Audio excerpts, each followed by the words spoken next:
तुम दोनों का स्वागत है इस घर में। मिठाई खाओ और हमेशा के लिए यहीं रहो। भाई सुमित, आज की रात तो गजब की है। पूरा मोहल्ला झिलमिल कर रहा है।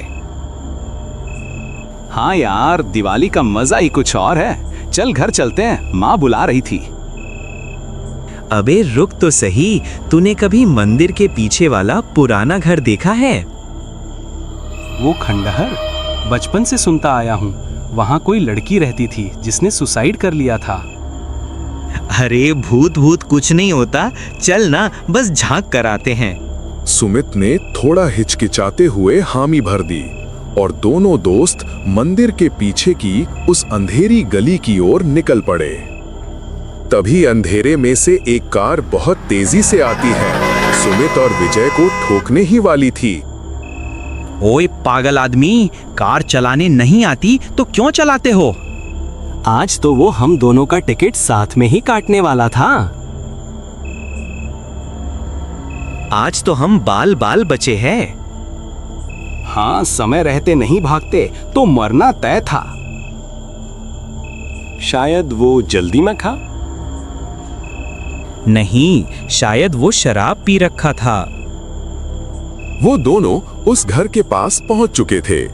गली के आखिर में वो पुराना घर खड़ा था, लेकिन अजीब बात ये थी, उस खंडहर में दिए जल रहे थे। बालकनी में एक लाल साड़ी पहने लड़की खड़ी थी, मुस्कुरा रही थी।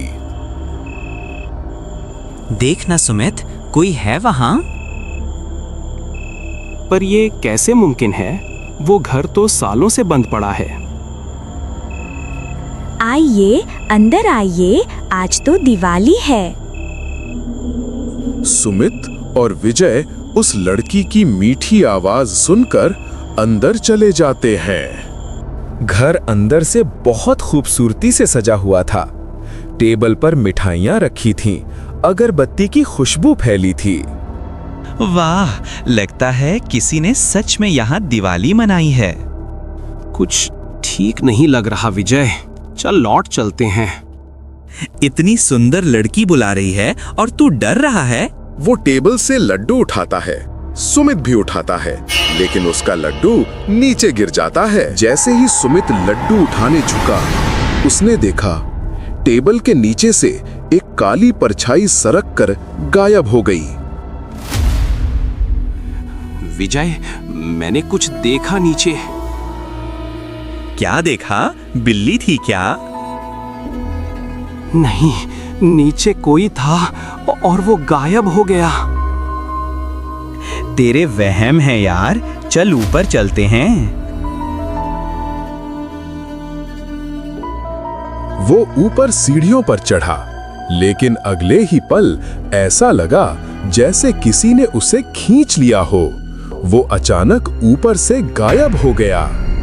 विजय, तू कहाँ है? कमरे में पायल की आवाज गूंजती है, छन छन छन। कौन है?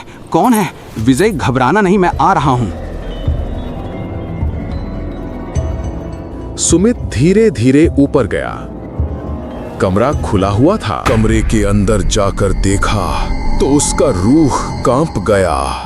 उसका मानसिक संतुलन बिगड़ने लगा, क्योंकि वहां पंखे से लटकी हुई लाश थी, विजय की। नहीं नहीं, ये नहीं हो सकता। विजय, तुझे कुछ नहीं होगा। ये किसने किया? हे भगवान, ये क्या हो गया? तुम दोनों का स्वागत है इस घर में। मिठाई खाओ और हमेशा के लिए यहीं रहो। लाइट्स अचानक बंद हो गईं और घर एक पुराने खंडहर में बदल गया। तभी वो लड़की सामने आ जाती है और उसका चेहरा बहुत ही डरावना था। तुम कौन हो? क्या चाहती हो? मैं वही हूँ जिसने इस घर में आखिरी दिवाली मनाई थी। और अब हर दिवाली एक नया मेहमान चाहिए। हा हा हा। सुमित डर के मारे भागा। वो सीढ़ियां लांघ कर नीचे उतरा, दरवाजे की ओर दौड़ा। वह किसी तरह बाहर निकल गया। बाहर से भी घर खंडहर हो गया था। सुमित पूरा जी जान लगा के दौड़ता है और दौड़ते दौड़ते एकदम से रुकता है और उसे चक्कर आता है। सुमित वही रोड पर गिर जाता है। कुछ देर बाद वहां एक कार आती है। पास में आकर कार वाला जोर जोर से हॉर्न बजाता है। आज दिवाली है, फिर भी ये लोग शराब पी के बीच सड़क पर सो जाते हैं। कार वाला कार से उतर कर देखता है तो भाई मदद करो, पानी पानी दो। अरे ये क्या, इसका तो हालत खराब है। कार वाला एम्बुलेंस को फोन करके के बुलाता है। कुछ ही पल में एम्बुलेंस आती है और उसे ले जाती है। सुमित की आंख खुलती है तो वो हॉस्पिटल में था और पास में उसकी माँ थी। बेटा, तू अब कैसा है? माँ, मैं ठीक हूँ। तेरा दोस्त विजय कहाँ है? वो घर नहीं लौटा है। माँ, उस पुराने घर में विजय को उस लड़की ने मार दिया। कौन सा घर और कौन लड़की? माँ, वो पुराना घर जिसमें कुछ साल पहले एक लड़की मर गई थी। बेटा, तू आराम कर, मैं जल्दी आऊंगी। सुमित की माँ पुलिस स्टेशन में जाकर सभी बात बता देती है। पुलिस तुरंत एम्बुलेंस के साथ वहां पहुंचती है और घर में जाते हैं तो विजय की लाश वैसी ही पड़ी थी। पुलिस विजय की लाश को पोस्टमार्टम के लिए भेज देती है और उस घर को कांटों के दीवार से घेर देती है और एक बोर्ड भी लगा देती है, अंदर जाना मना है।